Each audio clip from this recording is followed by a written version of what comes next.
This is the Biology Class 12th NCERT audiobook of Chapter 13, Biodiversity and Conservation. If you are having the book, you can keep your mobile aside, grab your pencil, listen and go through the book. If you are not having the book, no worries. Switch on the subtitles. Timestamps are provided, so please check the syllabus and go through. Chapter 13, Biodiversity and Conservation. If an alien from a distant galaxy were to visit our planet, Earth, the first thing that would amaze and baffle him would most probably be the enormous diversity of life that he would encounter. Even for humans, the rich variety of living organisms with which they share this planet never ceases to astonish and fascinate us. The common man would find it hard to believe that there are more than 20,000 species of ants, 3,000,000 species of beetles, 28,000 species of fishes and nearly 20,000 species of orchids. Ecologists and evolutionary biologists have been trying to understand the significance of such diversity by asking important questions. Why are there so many species? Did such great diversity exist throughout Earth's history? How did this diversification come about? How and why is this diversity important to the biosphere? Would it function any differently if the diversity was much less? How do humans benefit from the diversity of life? 13.1. Biodiversity. In our biosphere, immense diversity, or heterogeneity, exists not only at the species level but at all levels of biological organization, ranging from macromolecules within cells to biomes. Biodiversity is the term popularized by the sociobiologist Edward Wilson to describe the combined diversity at all the levels of biological organization. The most important of them are genetic diversity. A single species might show high diversity at the genetic level over its distributional range. The genetic variation, shown by the medicinal plant Rauwolfia vomitoria growing in different Himalayan ranges, might be in terms of the potency and concentration of the active chemical, reserpine, that the plant produces. India has more than 50,000 genetically different strains of rice and 1,000 varieties of mango. 2. Species diversity. The diversity at the species level. For example, the Western Ghats have a greater amphibian species diversity than the Eastern Ghats. 3. Ecological diversity. At the ecosystem level, India, for instance, with its deserts, rainforests, mangroves, coral reefs, wetlands, estuaries, and alpine meadows, has a greater ecosystem diversity than a Scandinavian country like Norway. It has taken millions of years of evolution to accumulate this rich diversity in nature, but we could lose all that wealth in less than 2 centuries if the present rates of species losses continue. Biodiversity and its conservation are now vital environmental issues of international concern, as more and more people around the world begin to realize the critical importance of biodiversity for our survival and well-being on this planet. 13.1.1 How many species are there on Earth and how many in India? Since there are published records of all the species discovered and named, we know how many species in all have been recorded so far, but it is not easy to answer the question of how many species there are on Earth. According to the International Union for Conservation of Nature and Natural Resources, IUCN, 2004, the total number of plant and animal species described so far is slightly more than 1.5 million, but we have no clear idea of how many species are yet to be discovered and described. Estimates vary widely and many of them are only educated guesses. For many taxonomic groups, species inventories are more complete in temperate than in tropical countries. Considering that an overwhelmingly large proportion of the species waiting to be discovered are in the tropics, biologists make a statistical comparison of the tempertropical species richness of an exhaustively studied group of insects and extrapolate this ratio to other groups of animals and plants to come up with a gross estimate of the total number of species on Earth. Some extreme estimates range from 20 to 50 million. But a more conservative and scientifically sound estimate made by Robert May places the global species diversity at about 7 million. Let us look at some interesting aspects about Earth's biodiversity based on the currently available species inventories. More than 70% of all the species recorded are animals, while plants, including algae, fungi, bryophytes, gymnosperms, and angiosperms, comprise no more than 22% of the total. Among animals, insects are the most species-rich taxonomic group, making up more than 70% of the total. That means, out of every 10 animals on this planet, 7 are insects. Again, how do we explain this enormous diversification of insects? The number of fungi species in the world is more than the combined total of the species of fishes, amphibians, reptiles, and mammals. In Figure 13.1, biodiversity is depicted showing species number of major taxa. It is representing global biodiversity, proportionate number of species of major taxa of plants, invertebrates, and vertebrates. It should be noted that these estimates do not give any figures for prokaryotes. Biologists are not sure about how many prokaryotic species there might be. The problem is that conventional taxonomic methods are not suitable for identifying microbial species, and many species are simply not culturable under laboratory conditions. If we accept biochemical or molecular criteria for delineating species for this group, then their diversity alone might run into millions. Although India has only 2.4% of the world's land area, its share of the global species diversity is an impressive 8.1%. That is what makes our country one of the 12 mega-diversity countries of the world. Nearly 45,000 species of plants and twice as many of animals have been recorded from India. How many living species are actually there waiting to be discovered and named? If we accept May's global estimates, only 22% of the total species have been recorded so far. Applying this proportion to India's diversity figures, we estimate that there are probably more than 1,000,000 plant species and more than 3,000,000 animal species yet to be discovered and described. Would we ever be able to complete the inventory of the biological wealth of our country?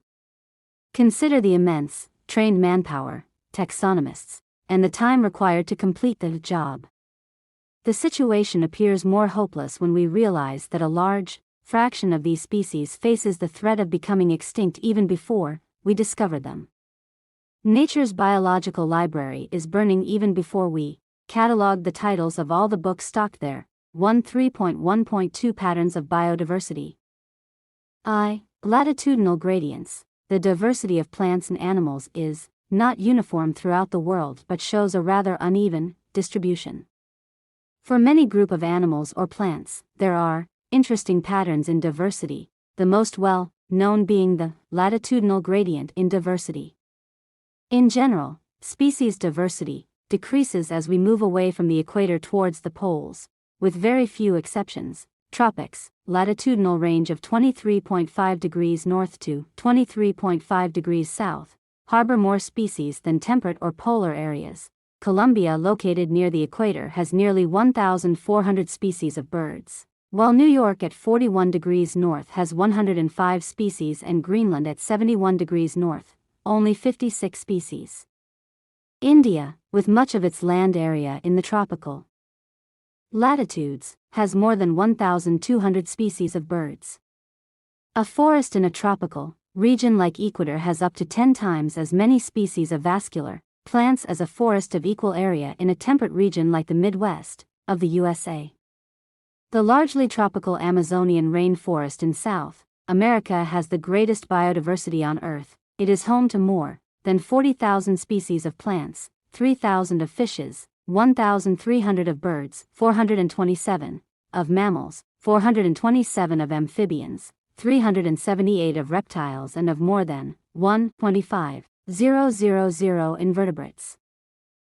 Scientists estimate that in these rainforests, there might be at least 2 million insect species waiting to be discovered and named. What is so special about tropics that might account for their greater biological diversity? Ecologists and evolutionary biologists have proposed various hypotheses. Some important ones are: A. Speciation is generally a function of time. Unlike temperate regions subjected to frequent glaciations in the past, tropical latitudes have remained relatively undisturbed for millions of years and thus had a long evolutionary time for species diversification. B. Tropical environments, unlike temperate ones, are less seasonal, relatively more constant and predictable. Such constant environments promote niche specialization and lead to a greater species diversity and, c. There is more solar energy available in the tropics, which contributes to higher productivity. This in turn might contribute indirectly to greater diversity. 2. Species area relationships. During his pioneering and extensive explorations in the wilderness of South American jungles, the great German naturalist and geographer Alexander von Humboldt observed that within a region, species richness increased with increasing explored area, but only up to a limit. In fact, the relation between species richness and area for a wide variety of taxa, angiosperm plants, birds, bats, freshwater fishes, turns out to be a rectangular hyperbola, figure 13.2. On a logarithmic scale, the relationship is a straight line described by the equation log s equals log c z log a, where s equals species richness, a equals area, z equals slope of the line, regression coefficient, c equals y-intercept. Ecologists have discovered that the value of z lies in the range of 0.1 to 0.2, regardless of the taxonomic group or the region, whether it is the plants in Britain, birds in California or mollusks in New York State. The slopes of the regression line are amazingly similar. But, if you analyze the species area relationships among very large areas like the entire continents, you will find that the slope of the line to be much steeper, z values in the range of 0.6 to 1.2. For example, for frugivorous, fruit-eating, birds and mammals in the tropical forests of different continents, the slope is found to be 1.15. What do steeper slopes mean in this context? 3.1.3 The importance of species diversity to the ecosystem. Does the number of species in a community really matter to the functioning of the ecosystem? This is a question for which ecologists have not been able to give a definitive answer. For many decades, ecologists believed that communities with more species generally tend to be more stable than those with less species. What exactly is stability for a biological community? A stable community should not show too much variation in productivity from year to year. It must be either resistant or resilient to occasional disturbances, natural or man-made, and it must also be resistant to invasions by alien species. We don't know how these attributes are linked to species richness in a community, but David Tillman's long-term ecosystem experiments using outdoor plots provide some tentative answers. Tillman found that plots with more species showed less year-to-year variation in total biomass. He also showed that in his experiments, increased diversity contributed to higher productivity. Although we may not understand completely how species richness contributes to the well-being of an ecosystem, we know enough to realize that rich biodiversity is not only essential for ecosystem health but imperative for the very survival of the human race on this planet. At a time when we are losing species at an alarming pace, one might ask, does it really matter to us if a few species become extinct? Would Western Ghats ecosystems be less functional if one of its tree frog species is lost forever?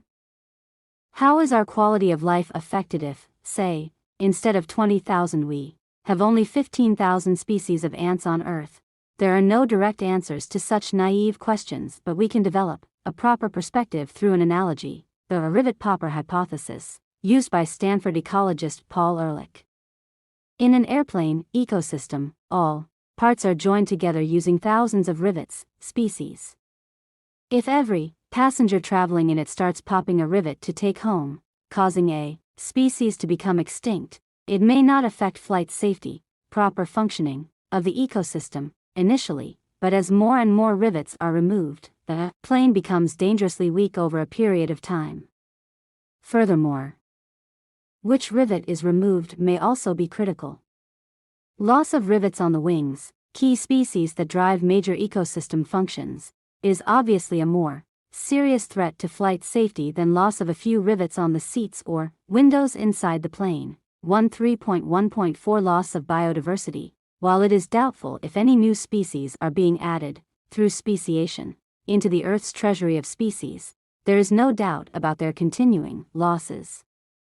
The biological wealth of our planet has been declining rapidly, and the accusing finger is clearly pointing to human activities. The colonization of tropical Pacific islands by humans is said to have led to the extinction of more than 2,000 species of native birds. The IUCN Red List 2004 documents the extinction of 784 species, including 338 vertebrates, 359 invertebrates and 87 plants, in the last 500 years. Some examples of recent extinctions include the dodo, Mauritius, quagga, Africa, thylacine, Australia, stellar sea cow, Russia, and 3 subspecies, Bali, Javan, Caspian, of tiger. The last 20 years alone have witnessed the disappearance of 27 species.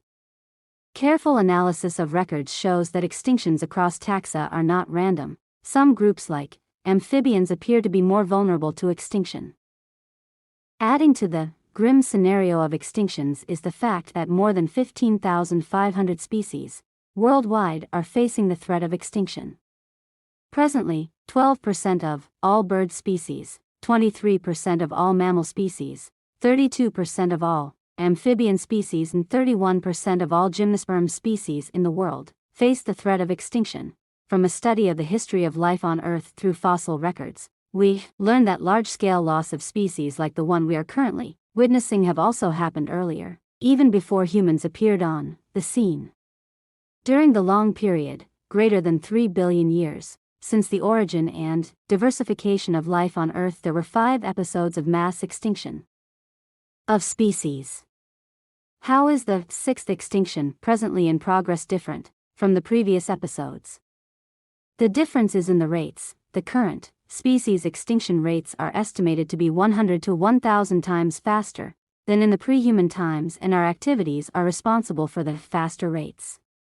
Ecologists warn that if the present trends continue, nearly half of all the species on Earth might be wiped out within the next 100 years. In general, loss of biodiversity in a region may lead to a. decline in plant production, b. lowered resistance to environmental perturbations, such as drought, and c. increased variability in certain ecosystem processes, such as plant productivity. Water use, and pest and disease cycles.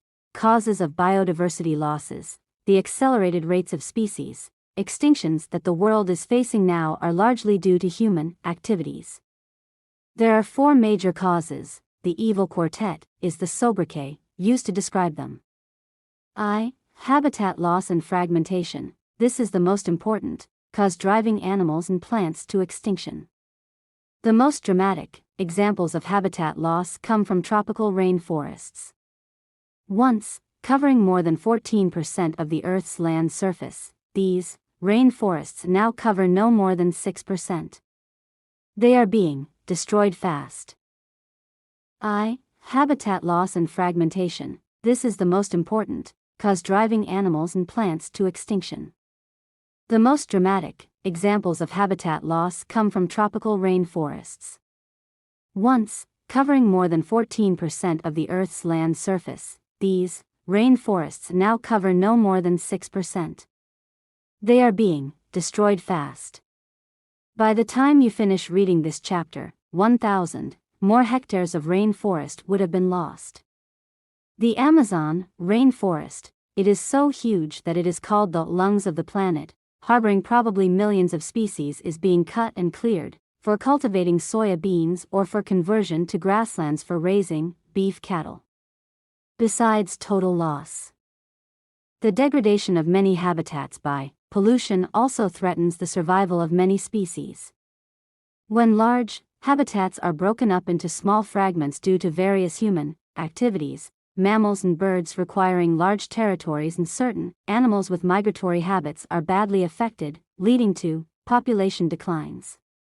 2. Overexploitation. Humans have always depended on nature for food and shelter, but when a need turns to greed, it leads to over-exploitation of natural resources. Many species extinctions, in the last 500 years, Steller's sea cow, passenger pigeon, were due to overexploitation by humans. Presently many marine fish populations around the world are overharvested, endangering the continued existence of some commercially important species. 3. Alien species invasions. When alien species are introduced, unintentionally or deliberately for whatever purpose, some of them turn invasive and cause decline or extinction of indigenous species. The Nile perch introduced into Lake Victoria in East Africa led, eventually, to the extinction of an ecologically unique assemblage of more than 200 species of cichlid fish in the lake. You must be familiar with the environmental damage caused and threat posed to our native species by invasive weed species like carrot grass, Parthenium, lantana, and water hyacinth, Eichhornia. The recent, illegal introduction of the African catfish Clarias gariepennis for aquaculture purposes is posing a threat to the indigenous catfishes in our rivers. 4. Co-extinctions. When a species becomes extinct, the plant and animal species associated with it in an obligatory way also become extinct.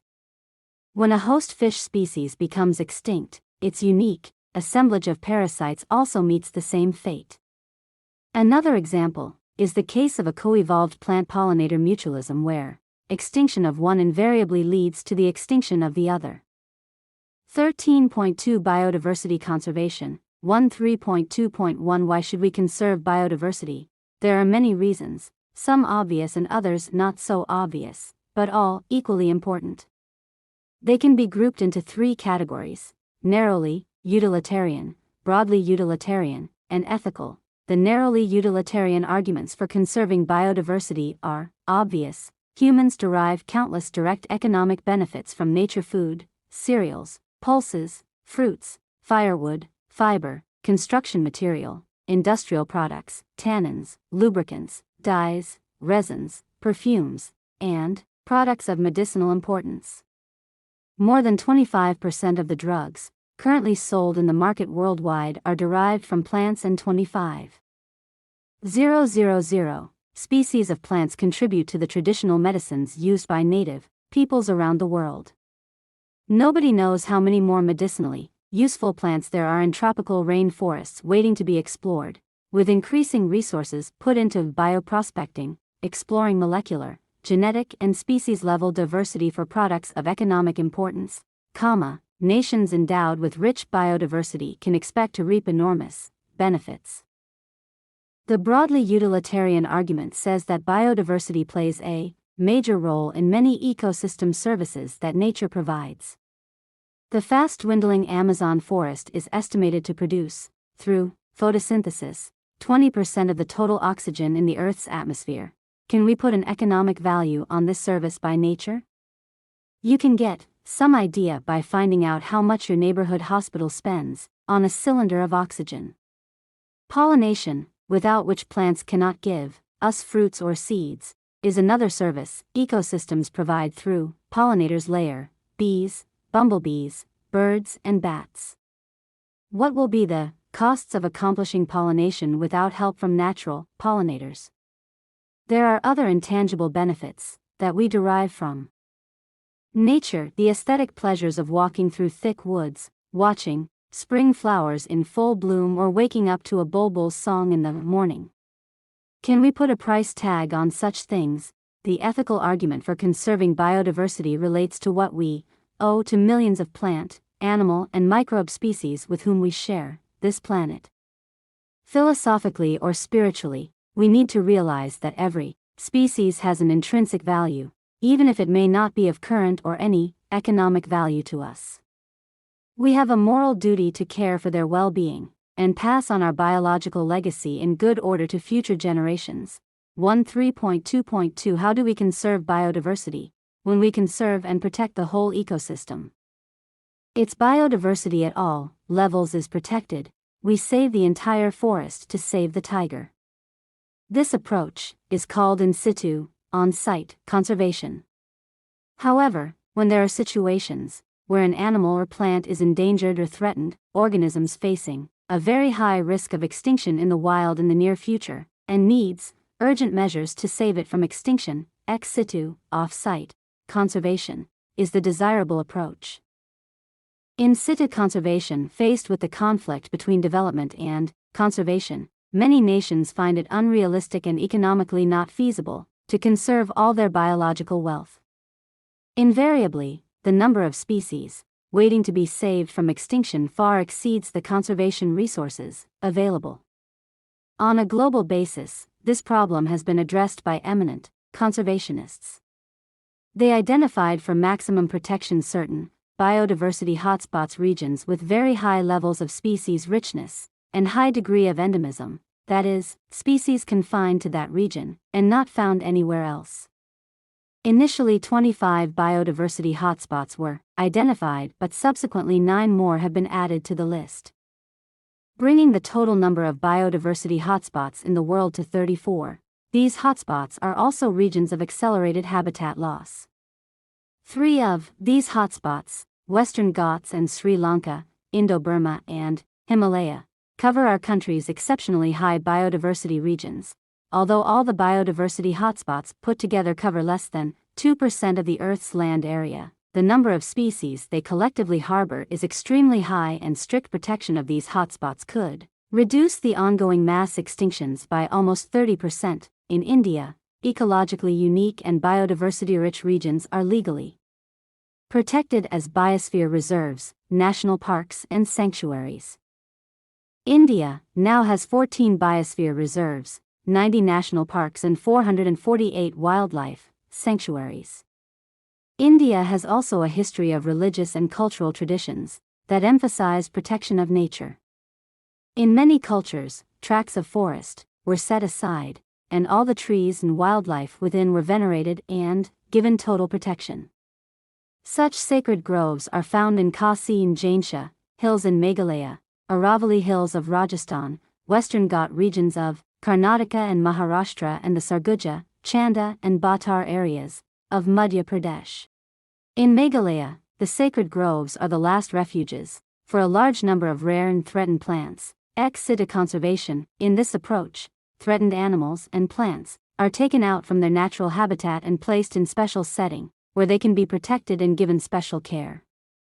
Zoological parks, botanical gardens, and wildlife safari parks serve this purpose. There are many animals that have become extinct in the wild but continue to be maintained in zoological parks. In recent years, ex situ conservation has advanced beyond keeping threatened species in enclosures. Now gametes of threatened species can be preserved in viable and fertile condition for long periods using cryopreservation techniques. Eggs can be fertilized in vitro, and plants can be propagated using tissue culture methods. Seeds of different genetic strains of commercially important plants can be kept for long periods in seed banks. Biodiversity knows no political boundaries, and its conservation is, therefore, a collective responsibility of all nations. The Historic Convention on Biological Diversity, the Earth Summit, held in Rio de Janeiro in 1992, called upon all nations to take appropriate measures for conservation of biodiversity and sustainable utilization of its benefits. In a follow-up, the World Summit on Sustainable Development held in 2002, in Johannesburg, South Africa, 190 countries pledged their commitment to achieve by 2010 a significant reduction in the current rate of biodiversity loss at global, regional, and local levels. Summary: since life originated on Earth nearly 3.8 billion years ago, there had been enormous diversification of life forms on Earth. Biodiversity refers to the sum total of diversity that exists at all levels of biological organization.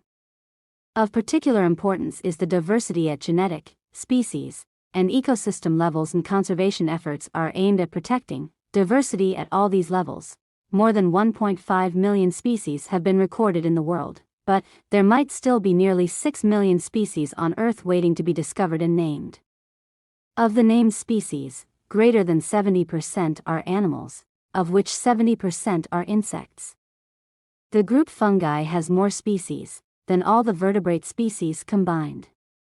India with about 45,000 species of plants and twice as many species of animals, is one of the 12 mega-diversity countries of the world. Species diversity on Earth is not uniformly distributed but shows interesting patterns. It is generally highest in the tropics and decreases towards the poles. Important explanations for the species richness of the tropics are: tropics had more evolutionary time, they provide a relatively constant environment, and they receive more solar energy, which contributes to greater productivity.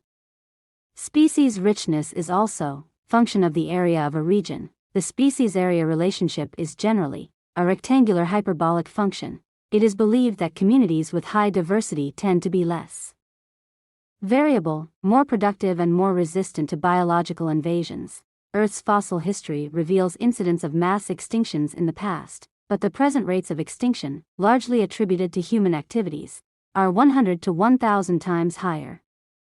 Nearly 700 species have become extinct in recent times, and more than 15,500 species, of which greater than 650 are from India, currently face the threat of extinction. The causes of high extinction rates at present include habitat, particularly forests, loss and fragmentation, over-exploitation, biological invasions, and co-extinctions. Earth's rich biodiversity is vital for the very survival of mankind. The reasons for conserving biodiversity are narrowly utilitarian, broadly utilitarian and ethical. Besides the direct benefits, food, fiber, firewood, pharmaceuticals, etc., there are many indirect benefits we receive through ecosystem services such as pollination, pest control, climate moderation, and flood control. We also have a moral responsibility to take good care of Earth's biodiversity and pass it on in good order to our next generation. Biodiversity conservation may be in situ as well as ex situ. In situ conservation, the endangered species are protected in their natural habitat so that the entire ecosystem is protected. Recently, 34 biodiversity hotspots in the world have been proposed for intensive conservation efforts. Of these, 3, Western Ghats, Sri Lanka, Himalaya, and Indo-Burma, cover India's rich biodiversity regions. Our country's in situ conservation efforts are reflected in its 14 biosphere reserves, 90 national parks, greater than 450 wildlife sanctuaries, and many sacred groves. Ex situ conservation methods include protective maintenance of threatened species in zoological parks and botanical gardens. In vitro fertilization, tissue culture propagation, and cryopreservation of gametes. And here the chapter ends. Hope it was helpful to you. If yes, just for my knowledge, give a thumbs up and like to my video. Okay, I agree, dear friend, that the syllabus is tough and you feel like you have less time. But trust me, it's just you versus you, and remember, at the end, whatsoever happens, you will win, for sure. And yeah, after this motivating talk, I owe a subscribe and a share from you, so here the order comes up: subscribe, share, and go study.